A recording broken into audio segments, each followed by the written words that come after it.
You are on your final call for race number 6. Open Superbike brought to you by MC Technologies. That's Mike Canfield.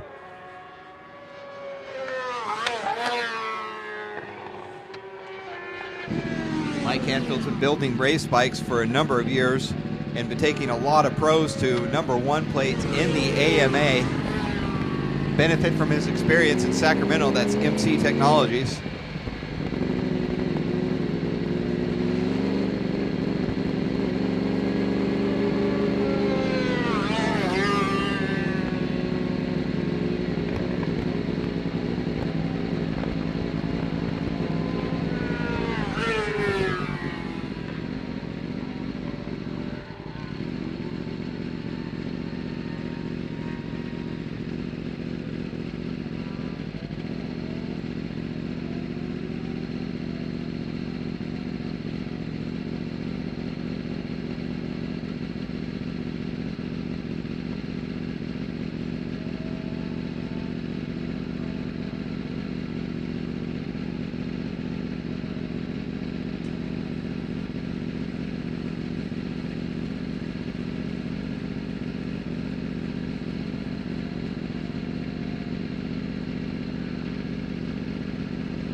Attention to the paddock. The oil over in the end of the back straightaway. We just like to remind you that the track was oiled. They have cleaned it up, and they are putting more sweep and more elbow grease into trying to get that all up. Reports are that it is sweep down. They got up most of the oil, but it is going to be slicker than a normal pavement.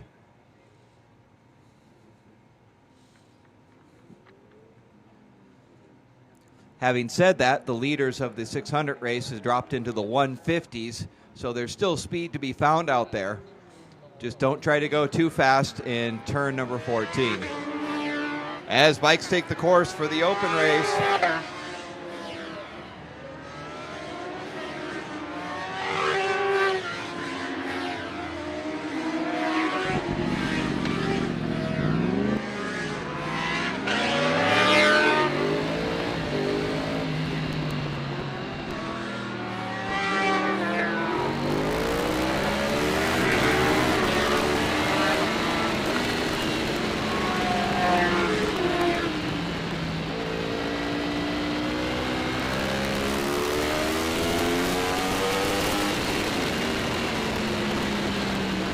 The open class starting off with the novices, we have number 914, Oliver Wolfel.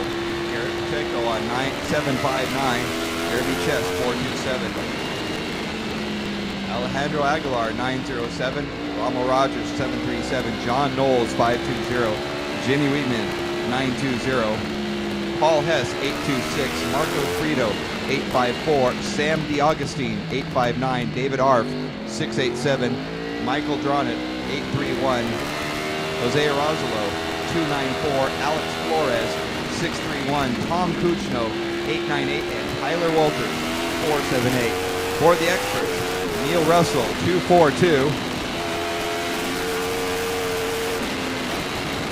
Roy Holster on 46, Peter Fry 952, Mark Zara 727, Devin McDonough 63, Jake Lewis on 85X, Matthew Orange, 24R, Kevin Murphy, 108, 78 is Augie Weber, Warren Williams, 78, Troy Higa, 82, Damian Victor, 666, Brendan Walsh, 98, Greg McCollum, 25, Jason Loritzen, 4, and your front row on 14X is Martin Schwartz, Lenny Hale, 139, Chris Siglin, 488, and Ricky Corey, the big number 1.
2 board is up, 1 board.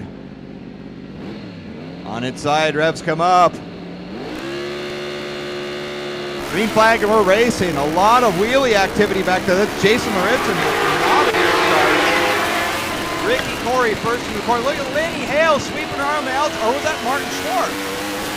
No, that was Lenny Hale sweeping around the outside of 1 and then just running away. Ricky Corey, Chris Siglin in that order.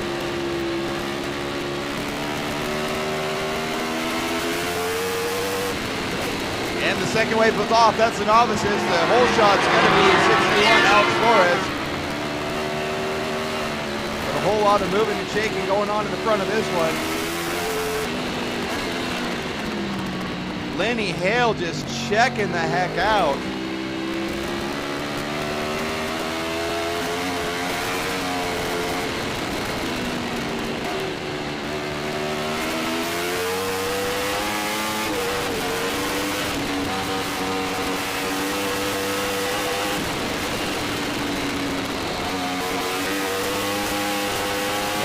Lenny Hale must have the tire warmer of the gods because he just charges the first corner so hard on the first lap. Lenny Hale opening up a monster lead already. And that's Ricky Corey, Chris Siglin behind him. This is the battle everybody anticipated. Corey Siglin. So Lenny Hale has broken away at the front. Corey and Siglin are the next breakaway, and then we have about 5 bikes behind them battling for 4th place.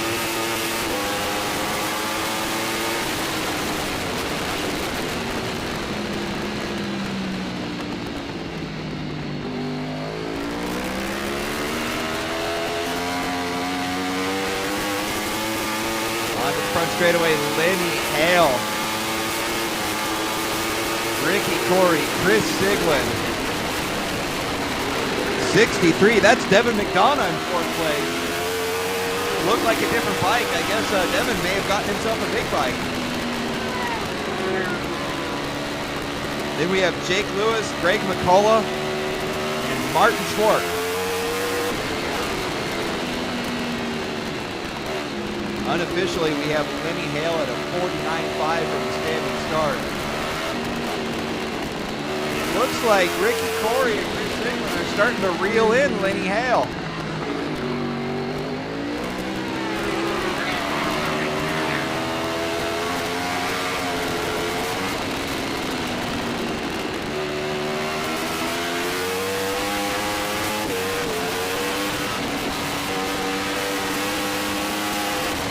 So the question will be, is Lenny Hale going to break away and make it stick, or is Ricky Corey and Chris Siglin going to catch up?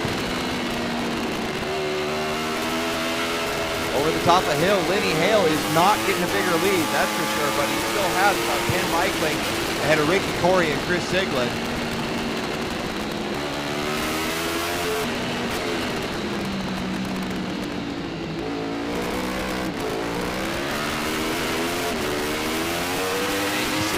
That front wheel on that big R1 and Ricky Corey is coming up out of every time.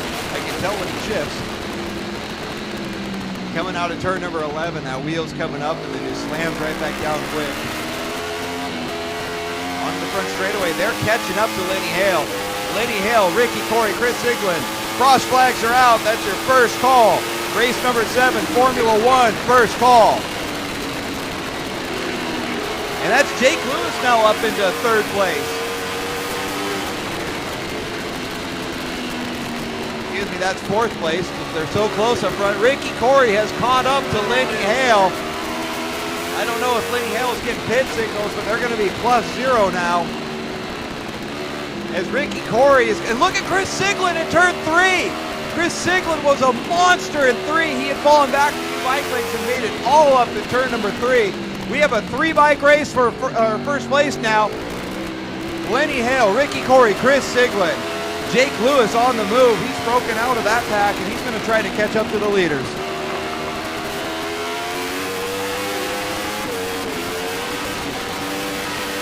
Chris Siglin, the fastest lap of the race so far.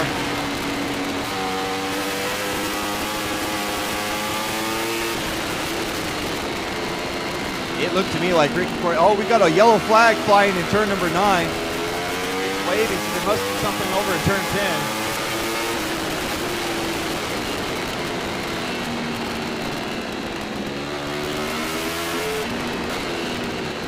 Coming through 11. There's no more yellow flags, so it's clean green.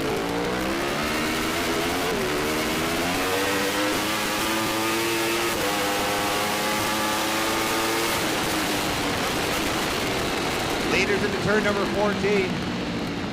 If the oil's having any effect, I really can't see it as the leaders are down in the 48s. Look at them onto the front straightaway. Lenny Hale. That's Ricky Corey up in front, then Chris Siglin, then Lenny Hale. What the heck happened in the back section where I couldn't see? Everything was happening. Lenny Hale has fallen back into third place.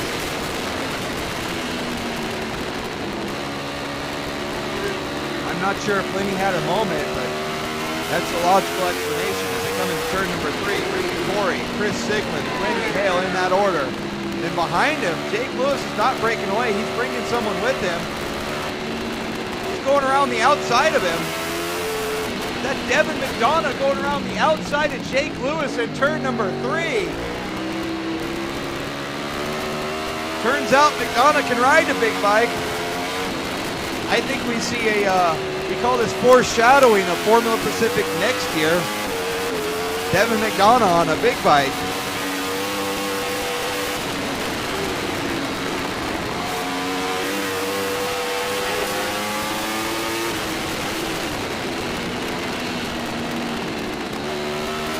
We had somebody go far off in turn number 9. He seems to be up and okay. Leaders coming down in turn number 10. Lenny Hale is playing catch up now. Early on, it looked like he may just break away, but no more.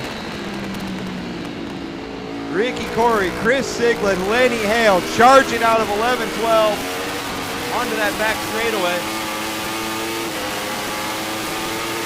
And those bikes look awfully evenly matched to me.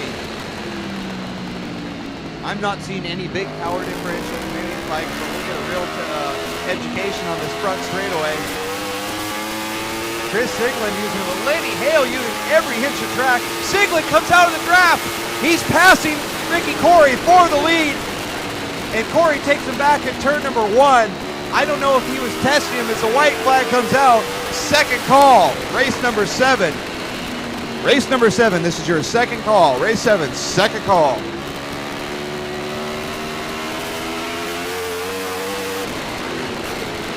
We got ourselves a real battle here. I think Siggy was just checking to see if he could get by him on the pipe. If it's drag race to the end, Siggy could take it. If this is my Formula Pacific preview, I'm in for one heck of an entertainment. Leaders in turn 6, Siglin all over the rear of Ricky Corey. Look at him. Siggy's trying to make a move over at turn number 6. He's got a great drive. Siggy takes over the lead out of turn number 6. Can he keep it though? That's the real question. Over the top of 9, this may be Ricky Corey again. No change over the top of the hill. They're all hard charging. Into turn number 10. Chris Siglin, Ricky Corey, Lenny Hale in that order. And Lenny Hale is using a bit more track than everyone else. He is charging hard. Here comes the drive onto the back straightaway. Siggy's got a good drive. Corey's got a great drive. They're fanning out. Here they are for the last time. Onto the front straightaway in 3, 2, 1. There they are. Nose to tail to nose to tail. Checker flag is out. It's going to be Chris Siglin, Ricky Corey, and Lenny Hale in that order.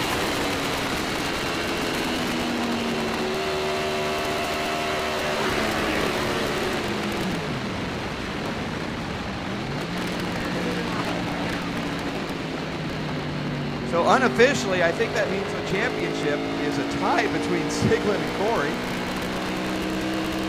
But the real winners here are the fans because these are some great races. We are on final call, race number 7. Final call.